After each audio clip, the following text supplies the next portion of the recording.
توی این ویدیو قرار 3 روش بهت یاد بدم که در عرض فقط 24 ساعت پول وارد زندگیت شه.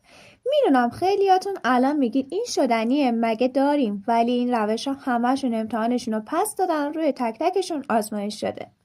وقتی برای خودت هم کار کرد میبینی که مثل یک معجزه عمل میکنه. حالا اگه 3 تا روش رو همزمان انجام بدی شانست برای به دست آوردن پول بیشتر میشه. وقتی راجع به خلق کردن پول حرف میزنیم بعضیا ممکنه چند میلیون تومان به دستشون برسه که چند صد هزار تومان. مبلغش اصلا مهم نیست، مهم اینه که قانون جذب کار میکنه، در عرض 24 ساعت پول وارد زندگیت میشه.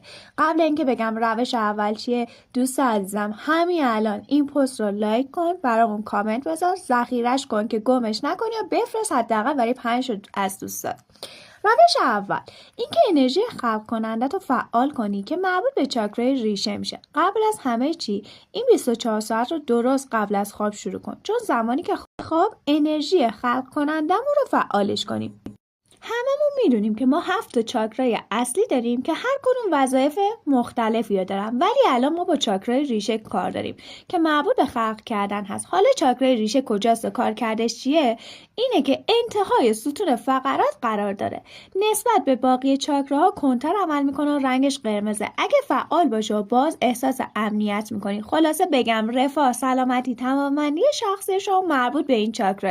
حالا میخوایم جریان قوی که از چاکرای ریشه میاد و به سمت چاکرای چشم سوم یعنی آجنا چاکرا هدایت کنیم. وقتی این انرژی قوی به چاکرای چشم سوم رسید، اون ایده‌ای که داری، فکری که میخوای عملی بشه توی ذهنت میاری. اون موقع است که قدرت خلق کردن 10 برابر بیشتر میشه. حالا چطوری این انرژی رو به چشم سومت هدایت کنی؟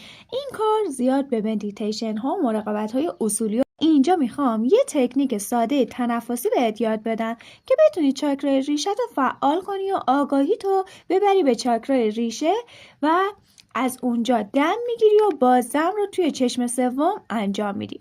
توی ذهن تجسم کن بین این 2 چاکرا یه تونلی است که از ریشه شروع میشه و با بازدم تو توی چشم سوم تموم میشه.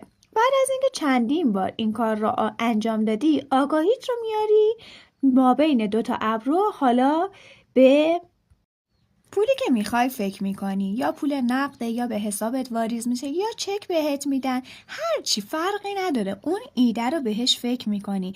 این کار جریان انرژی به چشم سوم هدایت میکنه و قدرت خلق کردن چندین برابر میشه. بریم سراغ روش دوم. روش دوم که خیلی راجبش اصلا صحبت نکردن تکنیک آبه. همونجور که میدونی 2/3 بدن ما از آب تشکیل شده. دکتر ایموتو با آزمایشایی که روی آب انجام داد متوجه شد که افکار و احساسای ما روی مولکول‌های آب تأثیر میذارن. حالا اگه بتونی فرکانس آب رو تغییر بدی، در واقع فرکانس موجودیت خودت رو تغییر دادی. حالا چطوری فرکانس آب رو تغییر بدیم؟ بهت میگم. یه ظرف آب رو برمیداری، لازم هم نیست بیش از 1 لیوان باشه، همون 1 لیوان کافیه. یه جمله تأکیدی که مربوط به خلق کردن پول باشه رو انتخاب کن. مثلا من آهنربای جذب پول و ثروتم. پول راحت و آسان به دست میاد. من پول دارم و ثروتمندم. هر چیزی که باهاش حال میکنی، هر جمله‌ای که انرژی خوب بهت میده. همینطوری که لیوان آب دستته این جمله ها رو تکرار میکنی، بعد از لیوان آب مینوشی. این آبی که وارد بدن شده با توجه به ارتعاشی که داره حتی وقتی شما خوابی داره کار میکنه و اتفاقی که میافته جذب همچنان ادامه داره.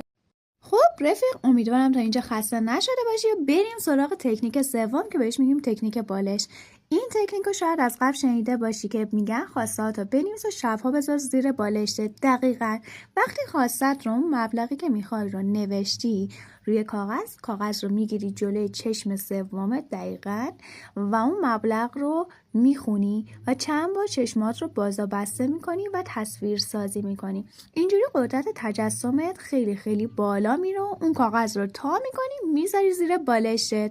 با این کارت دیگه نیازی نیست فرداش به فکر پول باشی. ضمیر ناخودآگاهت خودش درگیرش و تو باید رهاش کنی تا اون خواستت برآورده بشه. اگر که تمام این تکنیک ها رو انجام بدی بهت قول میدم توی 24 ساعت جواب بگیری. یادت نره این پست رو لایک کنی و کامنت بذاری. معمولا ما چیزی که میخوایم رو جذب نمی‌کنیم، ما همیشه چیزی رو که هستیم جذب می‌کنیم. این پست رو سیو کن و برای دوستاتم بفرست.